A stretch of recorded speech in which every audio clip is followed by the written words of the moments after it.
Very good morning बच्चों।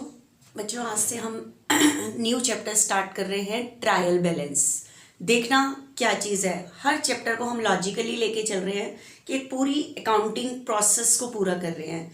देखना next chapter laser से नेक्स्ट चैप्टर है ट्रायल बैलेंस।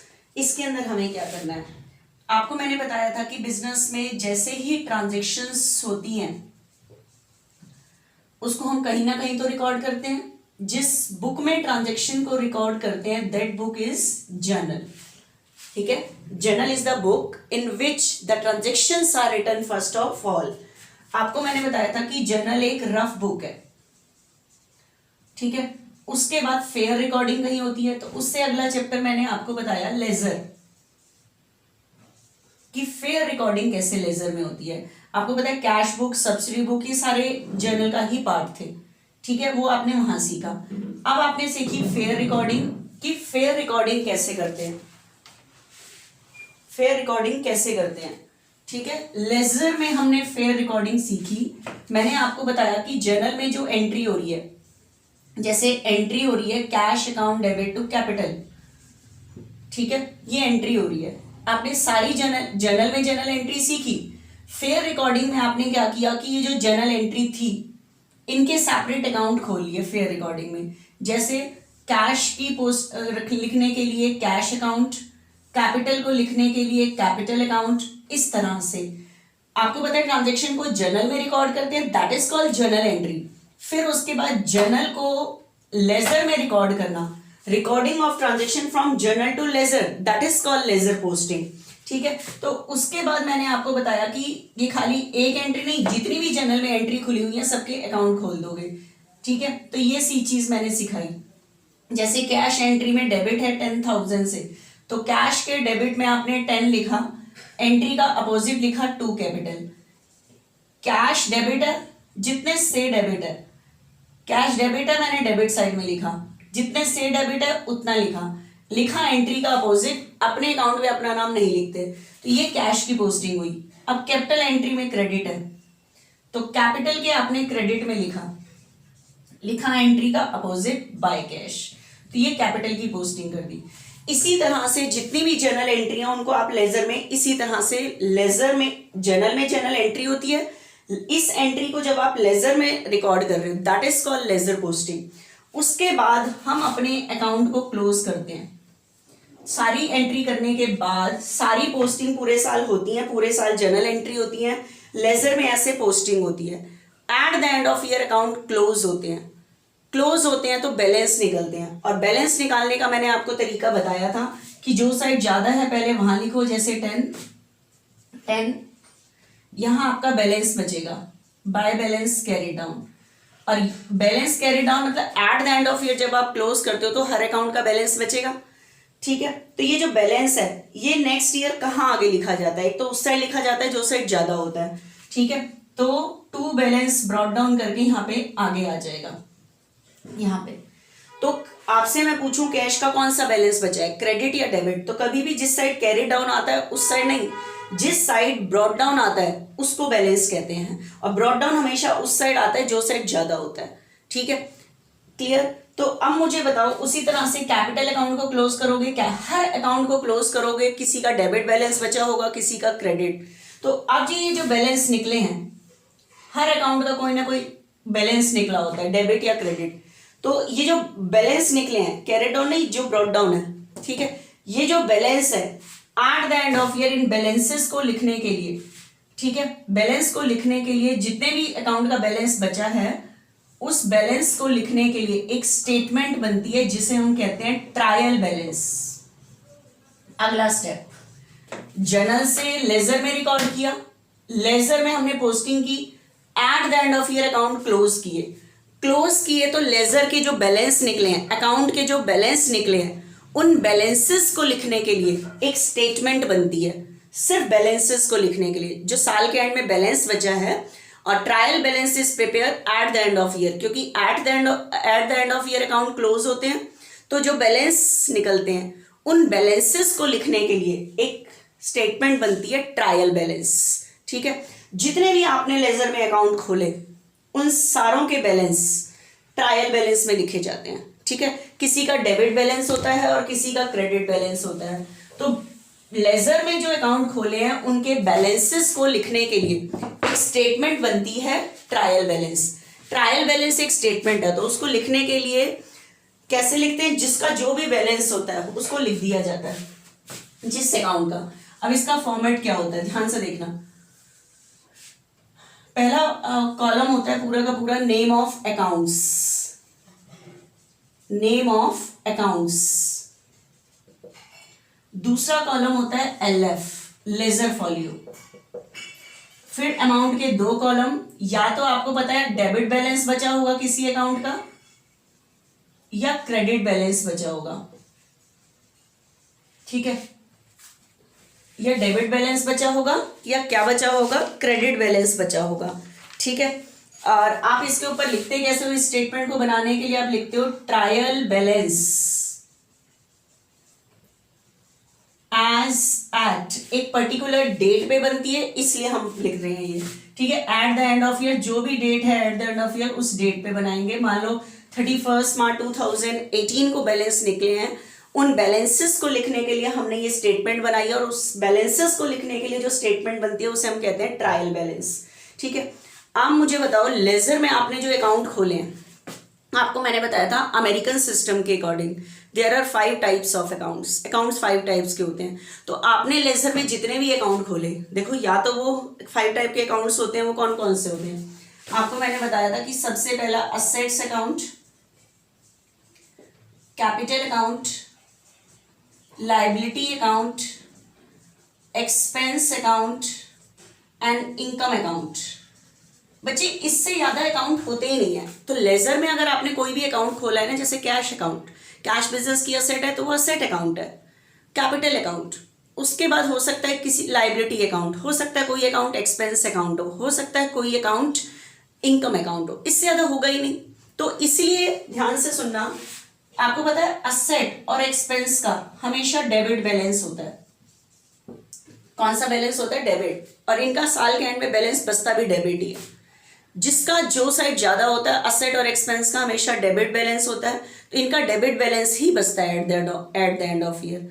तो इनके बैलेंस डेबिट साइड, इनका ब्रॉट डाउन हमेशा डेबिट साइड में आता है, क्रेडिट में कभी भी नेवर। आपने जो मैंने स्टार्ट करते टाइम बैलेंस बताया कि 5 टाइप्स के अकाउंट हैं, असेट और एक्सपेंस, इन दो चीजों का डेबिट बैलेंस, कैपिटल, लायबिलिटीज और इनकम, इनका क्रेडिट बैलेंस। तो जिनका जो बैलेंस मैंने कह दिया उनका ब्रॉट डाउन हमेशा उसी साइड आता है, क्योंकि मुझे बैलेंस लिखने के लिए अब एक स्टेटमेंट बना रहे हैं ट्रायल बैलेंस। तो किसी अकाउंट का डेबिट बैलेंस बचता है, किसी का क्रेडिट। तो आपको वो देखना पड़ेगा जो अकाउंट बनाया है वो असेट है, कैपिटल है, लायबिलिटी है, एक्सपेंस है या इनकम है, उसके अकॉर्डिंग आपको देखना पड़ेगा। तो आपको सीधा सीधा पता है असेट और एक्सपेंस, इनका कौन सा बैलेंस होता है, डेबिट, कैपिटल, लायबिलिटीज और इनकम। इन 3 चीजों का कौन सा बैलेंस होता है, क्रेडिट। तो ध्यान रखना, आप जब अभी लेजर से ट्रायल बैलेंस में लिखोगे, और ध्यान रखना 5 टाइप्स के अकाउंट ही खुले हुए होंगे, इससे ज्यादा कोई अकाउंट ही नहीं होते। तो आपको देखना पड़ेगा जिस अकाउंट का बैलेंस है वो असेट है, लायबिलिटी है, कैपिटल है, इनकम है, क्या चीज है, उसके अकॉर्डिंग आप डिसाइड करोगे कि इसका कौन सा बैलेंस होता है। और ट्रायल बैलेंस में वो उसी, क्योंकि उसका बचता ही, उसका वही साइड ज्यादा होता है। जैसे मैंने आपको कह दिया असेट का डेबिट बैलेंस, तो असेट का हमेशा डेबिट साइड ज्यादा होता है, तो इसका ब्रॉट डाउन हमेशा डेबिट साइड में आता है। एक्सपेंस का आपको पता है डेबिट बैलेंस होता है, तो इसका जब लेजर अकाउंट बनाओगे, बैलेंस क्लोज करोगे, तो इसका ब्रॉट डाउन हमेशा डेबिट में आएगा। लायबिलिटीज का क्रेडिट बैलेंस होता है, इसका ब्रॉट डाउन हमेशा क्रेडिट, बैलेंस निकालोगे जब अकाउंट क्लोज करोगे, इसका ब्रॉट डाउन हमेशा क्रेडिट में ही आता है, कितने भी अकाउंट खोल लेना आप बेशक से। तो अब उन बैलेंसेस को लिखने के लिए एक स्टेटमेंट बन रही है ट्रायल बैलेंस, ठीक है। तो इस रूल के बेस पे ही आप ट्रायल बैलेंस बना सकते हो, क्योंकि आपको जो अकाउंट दिए होंगे वो 5 के होंगे, उसके अकॉर्डिंग बैलेंस लिखना। कैसे लिखना होता है, जैसे आपने सबसे पहला मान लो कैश अकाउंट खोला हुआ है, कैश का आपको पता है कैश बिजनेस की क्या होती है, असेट, असेट का डेबिट बैलेंस बचता है। तो आप पहले यहाँ तो लिखोगे जो अकाउंट आपने खोला था, जैसे मैंने अभी खोला हुआ था cash account, name of account cash है, कैश बिजनेस की क्या होती है, असेट, असेट का कौन सा बैलेंस होता है, डेबिट। तो इसका जो बैलेंस बचेगा ना ब्रॉट डाउन, वो डेबिट में लिखोगे, क्योंकि हम कोई रिकॉर्ड नहीं कर रहे, कैश का जो बैलेंस बचा है साल के एंड में उस बैलेंस को लिखने के लिए एक स्टेटमेंट बन रही है ट्रायल बैलेंस। लेकिन बात आ रही है डेबिट बैलेंस बचता है या इसका क्रेडिट, तो वो डिपेंड करेगा नेचर क्या है, असेट, कैपिटल, लायबिलिटीज, इनकम और एक्सपेंस, उसके बेस पे। जैसे अभी अभी आपको पता है दूसरा अकाउंट मैंने खोला था कैपिटल अकाउंट, ठीक है, तो बताओ कैपिटल का कौन सा बैलेंस होता है, क्रेडिट। इसका ब्रॉट डाउन हमेशा, क्योंकि ये आपको पता है कैपिटल का क्रेडिट बैलेंस होता है, इंक्रीज पे क्रेडिट, तो जो साइड इंक्रीज होता है ब्रॉट डाउन उसी साइड आता है, उसी को ही हम बैलेंस कहते हैं कि उस अकाउंट का वो बैलेंस बचा हुआ, ठीक है। तो कैपिटल का हमेशा क्रेडिट बैलेंस होता है, तो इसका यहाँ पे आएगा। इसी तरह से आपने लेजर में जितने भी अकाउंट खोले सबके बैलेंस निकाले, ठीक है, और जिसका जो बैलेंस बच रहा है, जिस साइड उसका ब्रॉट डाउन आ रहा है, तो अकाउंट का नाम लिखो और उसका ब्रॉट डाउन मतलब जो बैलेंस बचा है उस अकाउंट का, उस बैलेंस या तो उसका डेबिट बैलेंस बचा होगा या क्रेडिट, एक ही बचा होगा, तो उसका जो बैलेंस बचता है उसके अकॉर्डिंग लिख दोगे कि कैश का इतना बैलेंस बचा है साल के एंड में, कैपिटल का इतना। डेबिट और क्रेडिट डिसाइड करेगा उस रूल के बेस पे जो मैंने आपको अमेरिकन सिस्टम के अकॉर्डिंग बताया था। ऐसे ही पूरे साल में जर्नल एंट्री करने के बाद लेजर में जो बैलेंस निकले, जो आपने पिछले चैप्टर में बैलेंस निकाले, उस बैलेंस को लिखने के लिए स्टेटमेंट बन रही है ट्रायल बैलेंस, ठीक है। तो अकाउंट का नाम लिखो जो आपने खोला, उसका कौन सा बैलेंस बचा है और कितना बचा है, ये इस तरह से करते हैं। उसके बाद पूरा सम ऐसे हम करते रहते हैं, अभी करेंगे भी सही। उसके बाद इसको क्लोज करते हैं। आपको पता है ट्रायल बैलेंस के दोनों साइड का टोटल मैच करता है, एंड आपको पता है ट्रायल बैलेंस बनाने का लॉजिक भी क्या है। पूरे साल जर्नल एंट्री होती है, जर्नल से लेजर फेयर रिकॉर्डिंग होती है, फेयर से जो अकाउंट खुले लेजर में उसके बैलेंस निकाले जाते हैं और उन बैलेंसेस को लिखा जाता है ट्रायल बैलेंस में। ट्रायल बैलेंस के अगर दोनों साइड का टोटल मैच कर जाता है, दैट मीन्स पूरे ईयर में हमने जितने भी अकाउंट बनाए हैं, बेशक से वो जर्नल बनाया है, लेजर बनाया है, ऑल आर करेक्ट, ठीक है। ट्रायल बैलेंस के दोनों साइड का टोटल मैच करने का मतलब ही यही है। इसका मतलब this shows the accuracy of accounts, कि एक्यूरेसी ऑफ अकाउंट मतलब पूरे साल जो आपने अकाउंट बनाए हैं ऑल आर करेक्ट, ठीक है। लेकिन कई बार ट्रायल बैलेंस के दोनों साइड का टोटल मैच नहीं करता, इसका मतलब है कहीं ना कहीं कुछ क्या हो गई है, मिस्टेक हो गई है। तो ट्रायल बैलेंस बनाने से हमें पता चल जाता है कि हमने पूरे साल में जो जर्नल लेजर जितना भी अकाउंट बनाया है वो करेक्ट है या नहीं है। अगर आपके ट्रायल बैलेंस के दोनों साइड का टोटल मैच कर जाता है, इसका मतलब पूरे साल के जो आपने अकाउंट्स मेंटेन किए हैं all are correct, that means trial balance shows the accuracy of your accounts, कि ये आपके अकाउंट्स की क्या शो करता है, एक्यूरेसी, की एक्यूरेट करेक्ट बनाए हैं आपने। लेकिन अगर ट्रायल बैलेंस के दोनों साइड का टोटल मैच नहीं करता, दैट मीन्स कहीं ना कहीं कुछ क्या हो गई है, मिस्टेक हो गई है, ठीक है। तो बहुत सिंपल चैप्टर है, सिर्फ आपको अकाउंट का नाम लिखना है जो आपने लेजर में बनाया, प्लस उस अकाउंट का कौन सा बैलेंस बचा है, डेबिट या क्रेडिट। बैलेंस लिखने हैं जो ब्रॉट डाउन में आप क्लोज करते हो, जो कैरी डाउन से ब्रॉट डाउन आगे आता है, और जिस साइड ब्रॉट डाउन होता है उस अकाउंट का वही बैलेंस होता है। और ब्रॉट डाउन हमेशा वही आता है जो साइड ज्यादा होता है। तो आपको पता है असेट का कौन सा बैलेंस होता है, डेबिट, तो उसका ब्रॉट डाउन हमेशा डेबिट साइड में आएगा। कैपिटल का कौन सा बैलेंस होता है, क्रेडिट, तो उसका ब्रॉट डाउन हमेशा क्रेडिट साइड में होगा, उसका इतना ही बैलेंस, क्रेडिट ही बैलेंस बचेगा। इस तरह से ही आपने ध्यान रखना है। तो अब आप निकालोगे बच्चे इलस्ट्रेशन फर्स्ट, ठीक है, निकालो, आगे खोल के बैठो इलस्ट्रेशन फर्स्ट एक बारी, ठीक है। मैं आपको इलस्ट्रेशन फर्स्ट करा रही हूं, लेकिन इलस्ट्रेशन फर्स्ट इस तरह का क्वेश्चन एग्जाम में नहीं आता। ये तो अब आप कहोगे कि एलएफ लिखने का मतलब क्या है। आपको पता है ये जो मैंने लेजर में बहुत सारे अकाउंट खोले, जैसे कैश अकाउंट खोला, कैपिटल अकाउंट खोला, फर्नीचर अकाउंट खोला, ये जो अकाउंट खोले cash account, capital account, furniture account, जो भी खोले, इनको मैंने क्लोज किया तो इनके बैलेंस निकले, ठीक है। तो कैश का जो बैलेंस निकला तो मैं नाम लिखूंगी कैश अकाउंट और उसका कितना बैलेंस बचा है। लेकिन ये बैलेंस लिखने के लिए मुझे एलएफ पे जाना, लेजर पे जाना पड़ेगा।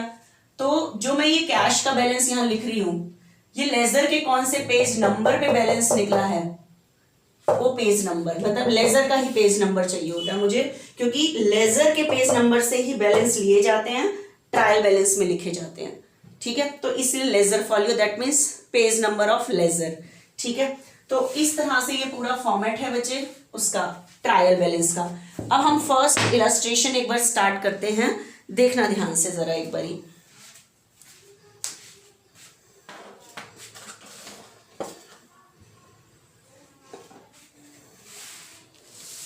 आपको फर्स्ट क्वेश्चन एक बार दिखा रही हूं मैं बुक पे, आपने आगे फर्स्ट इलस्ट्रेशन बुक खोल के बैठनी है आगे। देखना बच्चे ध्यान से, ये पूरी लिखा हुआ है given below is the cash book and ledgers. Cash book दी हुई है, कैश बुक जर्नल का ही पार्ट है।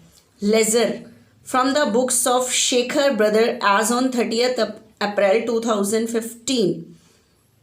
ठीक है, तो ये आपको लेजर मतलब बने बनाए, देखो लेजर अकाउंट्स दिए हुए हैं जो आपने पिछले चैप्टर में सीखा। ये देखो पूरा क्वेश्चन ही यही बना हुआ है, बहुत सारे अकाउंट खुले हुए हैं। देखो purchase account, sale account, Dinesh account, Gopal account, Nitin account, आगे खुला हुआ है फर्नीचर अकाउंट, रेंट अकाउंट, तो आपने पिछले चैप्टर में यही खोला।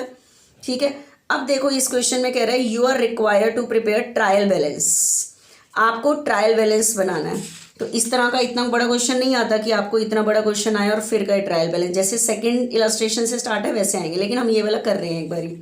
तो देखना ध्यान से इसको कैसे करते हैं।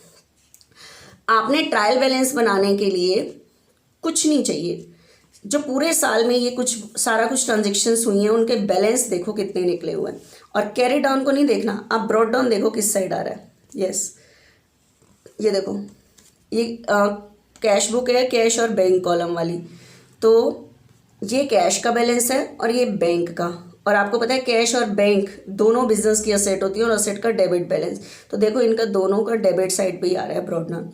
ठीक है, तो ऐसे ही हम हर एक अकाउंट को ऐसे चेक करते हुए आगे जाएंगे। देखो कैपिटल का क्रेडिट बैलेंस होता है, इसका ब्रॉड डाउन क्रेडिट में ही आ रहा है। ठीक है, तो मुझे इन बैलेंसेस को लिखना है जो साल के एंड में बचे हैं।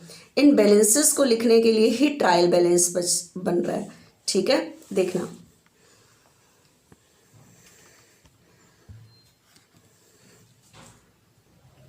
देखना बच्चे, ये पूरा मैंने ट्रायल बैलेंस का फॉर्मेट ट्रायल बैलेंस को लिखते कैसे हैं। ट्रायल बैलेंस एक पर्टिकुलर डेट पे बनता है।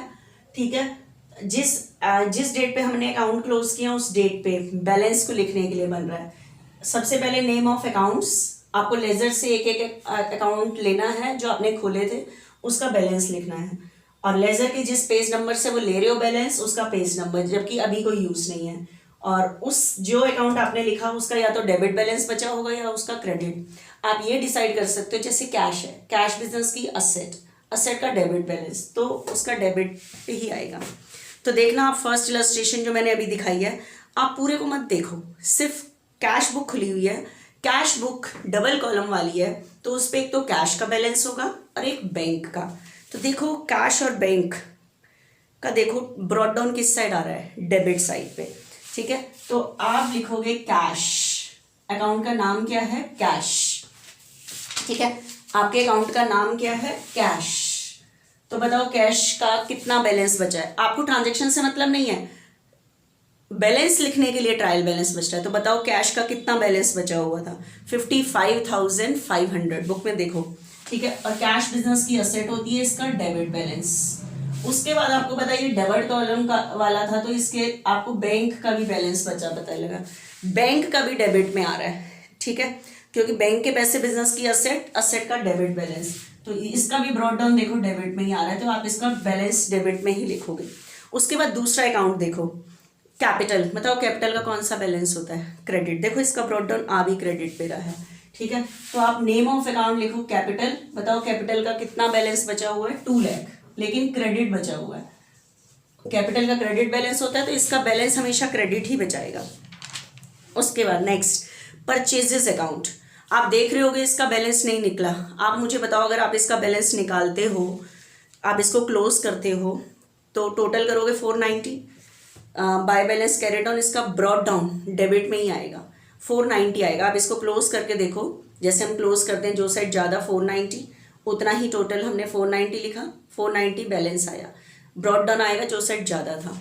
तो वैसे भी आप देखो परचेज बिजनेस के लिए क्या होता है, एक्सपेंस, गुड्स परचेज करना, और एक्सपेंस का कौन सा बैलेंस होता है, डेबिट। तो जिस अकाउंट का बैलेंस नहीं निकाला, आप सोच के देखो कि बैलेंस निकालोगे तो कितना बैलेंस बचेगा। तो परचेज का बैलेंस बचेगा 490, निकाल लेना, निकला नहीं हुआ। उसके बाद बच्चे सेल, बताओ सेल अकाउंट से गुड्स सेल करना बिजनेस की क्या होती है, इनकम। इनकम का कौन सा बैलेंस होता है, क्रेडिट। तो सेल का अगर आप देखो इसने निकाला नहीं हुआ, अगर आप इसको क्लोज करते हो तो ये निकलेगा 854, टोटल करोगे 854 to balance carried down brought down, इसी साइड ही आएगा क्रेडिट। सेल इनकम है, इनकम का क्रेडिट बैलेंस होता है, तो डेफिनेट यही आएगा। तो सेल्स अकाउंट 854। आगे चलो, दिनेश। अब मुझे क्या पता दिनेश डेटर है या क्रेडिटर, अब आपको ये बैलेंस से ही चेक करना पड़ेगा।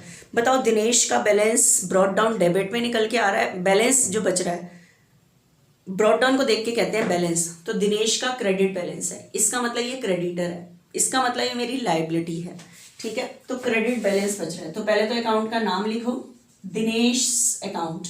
पता नहीं इसका डेबिट बैलेंस बच रहा है या क्रेडिट, क्रेडिट।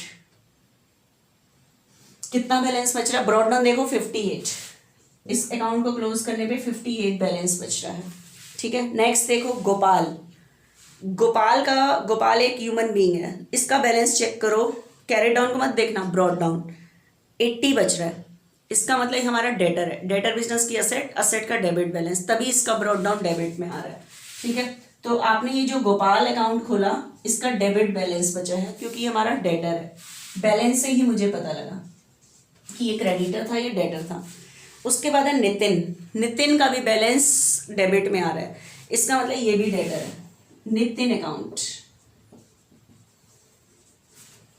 ठीक है, 50,000 ये आया।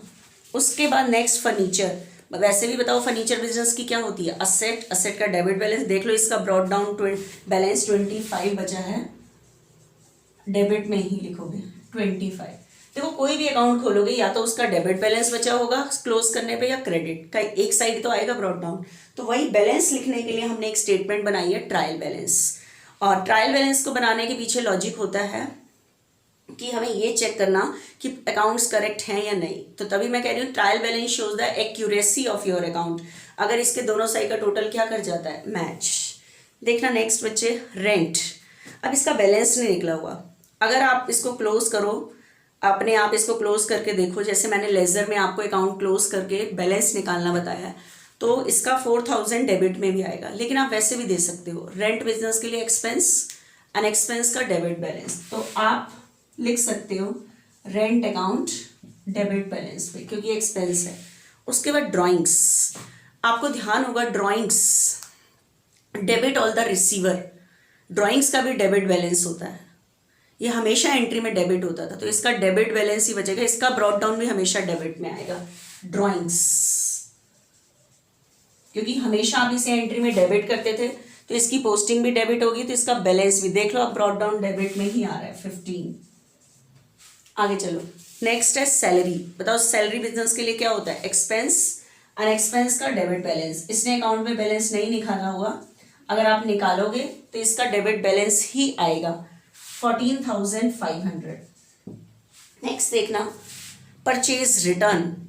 अब बताओ परचेज रिटर्न, ये जो अकाउंट बना हुआ है इसका बैलेंस नहीं निकला हुआ, अगर मैं इसका बैलेंस निकालती हूँ, जो लिखा हुआ है इसके अंदर पोस्टिंग हुई पड़ी है, अगर हम इसका बैलेंस निकालते हैं तो कैरी डाउन करके इसका ब्रॉड डाउन क्रेडिट में ही आएगा, ठीक है, निकाल के देखो क्रेडिट में ही आएगा, अगर जैसे मैंने आपको लेजर में बैलेंस निकालना बताया। वैसे भी आप सोच सकते हो गुड्स परचेज करना मेरे लिए एक्सपेंस, परचेज हमेशा डेबिट होता है, लेकिन जब हम गुड्स वापस करेंगे तो हमारे खर्चा क्या होगा, डिक्रीज। परचेज हमेशा एंट्री में डेबिट होता था, इसलिए इसका डेबिट बैलेंस, क्योंकि गुड्स परचेज करना मेरे लिए एक्सपेंस, एन एक्सपेंस का डेबिट बैलेंस, ठीक है। तो गुड्स परचेज करना मेरे लिए एक्सपेंस, एन एक्सपेंस का डेबिट बैलेंस, तो परचेज का हमेशा डेबिट बैलेंस है, लेकिन परचेज रिटर्न में गुड्स वापस करते हैं, तो जिसकी वजह से एक्सपेंस डिक्रीज होता है, तो परचेज रिटर्न का कौन सा बैलेंस होगा, क्रेडिट। परचेज का हमेशा डेबिट, परचेज रिटर्न का क्रेडिट, क्योंकि गुड्स परचेज करना एक्सपेंस, एक्सपेंस का डेबिट बैलेंस, और गुड्स वापस करेंगे तो एक्सपेंस डिक्रीज होगा, तो परचेज रिटर्न का हमेशा क्रेडिट बैलेंस बचता है, तो इसका ब्रॉड डाउन हमेशा क्रेडिट साइड में आएगा परचेज रिटर्न का, परचेज से रिवर्स बैलेंस होता है इसका, क्योंकि ये एक्सपेंसेस को डिक्रीज करता है, ठीक है। आपने देखा कि ये जितने भी अकाउंट्स दिए हुए थे मैंने उससे ट्रायल बैलेंस बना लिया, ठीक है। अब इसका हम टोटल करते हैं। अगर इसके दोनों साइड का टोटल मैच करता है, ठीक है, that means this shows the accuracy of our account. ये हमारे अकाउंट की क्या शो करेगा, एक्यूरेसी शो करेगा कि हमने पूरे साल में ये जो अकाउंट बनाए हैं ऑल आर करेक्ट। हमने सारे अकाउंट के नाम लिख दिए, अब उनका बैलेंस टोटल करते हैं बस, ठीक है। टोटल, ठीक है, तो आप इसका टोटल करना, टोटल मैच करता है या नहीं करता। 11,14,000, इस साइड का भी टोटल आ रहा है 11,14,000। आपको पता है इसके दोनों साइड के टोटल मैच करने का मतलब, आप इस साइड का टोटल करना, इस साइड का टोटल करना, मैच करेगा। इसका मतलब पूरे साल जो हमने अकाउंट्स बनाया ऑल आर करेक्ट, ठीक है। तो ये ट्रायल बैलेंस है, बहुत सिंपल है। सिर्फ आप अगर अकाउंट का नेचर देख लो कि कैश बिजनेस की असेट, असेट का डेबिट बैलेंस होता है, तो उसके अकॉर्डिंग सिर्फ बैलेंस डिसाइड करना है कि डेबिट में लिखें या क्रेडिट में लिखें, ठीक है। तो इसी के बेस पे हम आगे की क्वेश्चंस करेंगे अब।